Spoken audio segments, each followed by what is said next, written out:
Halo teman-teman, perkenalkan, nama saya David Canando selaku moderator dari kelompok 4. Pertama-tama, kelompok kami tidak lupa memanjatkan puji dan syukur berkat karunia Tuhan agar kelompok kami dapat menyelesaikan tugas kami dengan tepat waktu. Dan tidak lupa juga, kelompok kami juga berterima kasih kepada Miss Leni telah memberikan kesempatan kami untuk memaparkan hasil kerja kelompok kami lewat video ini. Oke, jadi kelompok kami akan mempresentasikan mengenai peran dan fungsi perkantoran. Kelompok kami terdiri dari saya sendiri, David Canando, terus ada Charles, Celine, serta Jessica Ivona.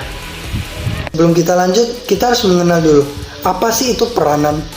Nah, menurut Kamus Besar Bahasa Indonesia, peranan adalah bagian dan tugas utama yang harus dilaksanakan. Peranan juga merupakan tindakan atau pola tingkah laku yang dilakukan oleh seseorang atau sekelompok orang. Nah, menurut Kamus Besar Bahasa Indonesia atau KKBI, kantor adalah balai atau gedung rumah dan ruangan atau tempat untuk mengurus suatu pekerjaan atau biasa disebut perusahaan yang dimana menjadi tempat bekerja orang. Nah, secara umum, kantor dapat diartikan sebagai tempat di mana dilakukan berbagai macam kegiatan pelaksanaan organisasi dalam rangka mencapai suatu tujuan. Nah, selanjutnya adalah 3 peranan kantor. Apa saja sih 3 peranan kantor tersebut? Yang pertama adalah melayani pelaksanaan pekerjaan operasional guna membantu pelaksanaan pekerjaan pokok, yang dimana untuk mencapai tujuan organisasi tertentu. Nah, yang kedua, menyediakan keterangan bagi pemimpin organisasi untuk membuat keputusan atau membuat tindakan yang tepat.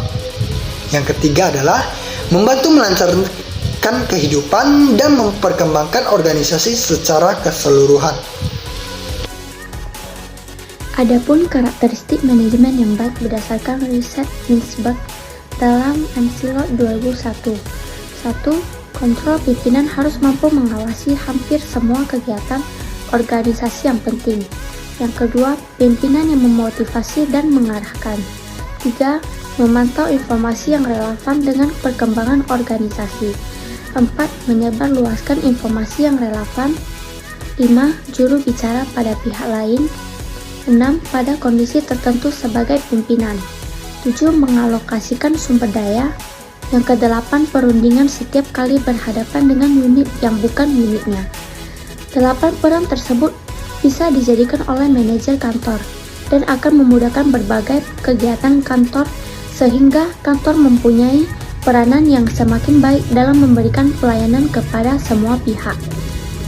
Ada beberapa ciri manajemen kantor diantaranya: bersifat pelayan atau servis pada semua pihak, merembes atau menyebar pada semua lini organisasi, dilaksanakan oleh semua pihak dalam organisasi, dan hasilnya akhirnya berupa informasi.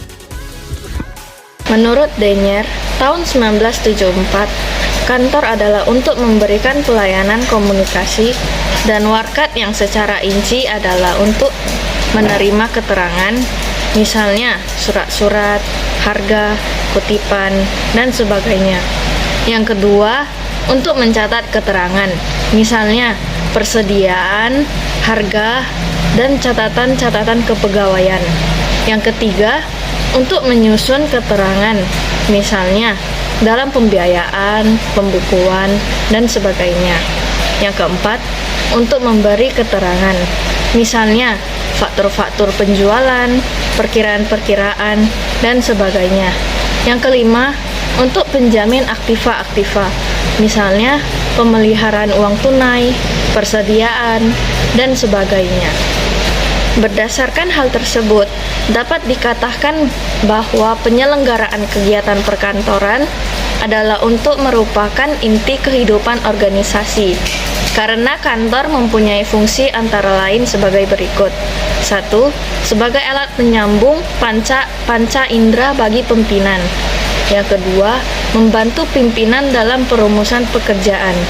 Yang ketiga, membantu pimpinan dalam penyederhanaan sistem manajemen, prosedur, dan metode kerja. Yang keempat, membantu pimpinan dalam pelaksanaan kegiatan mencapai tujuan dan melaksanakan kegiatan mencapai tujuan organisasi yang berdaya guna. Pada kenyataannya, salah satu kebutuhan manusia akan diusahakan sepenuhnya melalui organisasi, sehingga organisasi dapat dikatakan sebagai semakin maju masyarakat.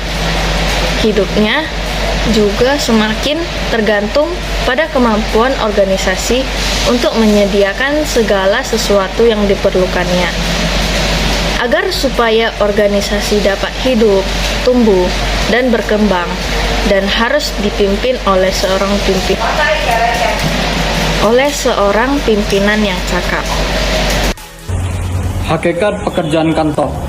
Pekerjaan kantor berarti kegiatan mengumpulkan, mencatat, mengolah, dan menggandakan, mengirim, dan menyimpan sebuah keterangan. Mencatat keterangan atau suatu kejadian, yaitu mencatat semua yang dikerjakan secara operasional menjadi keterangan yang dapat digunakan, dapat lebih berguna lagi.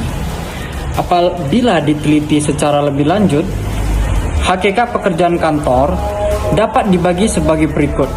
Yang pertama, mengumpulkan atau menghitung keterangan. Kedua, mencatat keterangan. Ketiga, mengolah keterangan. Keempat, dapat menggandakan keterangan. Kelima, mengirim keterangan. Dan yang terakhir, mengirim keterangan. Dapat dikatakan dari pernyataan tersebut bahwa semua kegiatan dalam kantor dapat dijadikan keterangan yang tersebut benar-benar berguna dan siap dipakai di sebuah organisasi atau sebuah perusahaan. Dengan demikian, dapat disimpulkan bahwa hakikat pekerjaan kantor adalah pengurusan keterangan dari keterangan yang belum siap dipakai menjadi keterangan jadi siap pakai. Sekian dari hasil presentasi kelompok kami. Kelompok kami mengetahui bahasanya kelompok kami tidak jauh dari kata sempurna. Oleh karena itu, kelompok kami mengucapkan terima kasih atas perhatiannya. Sekian dan terima kasih.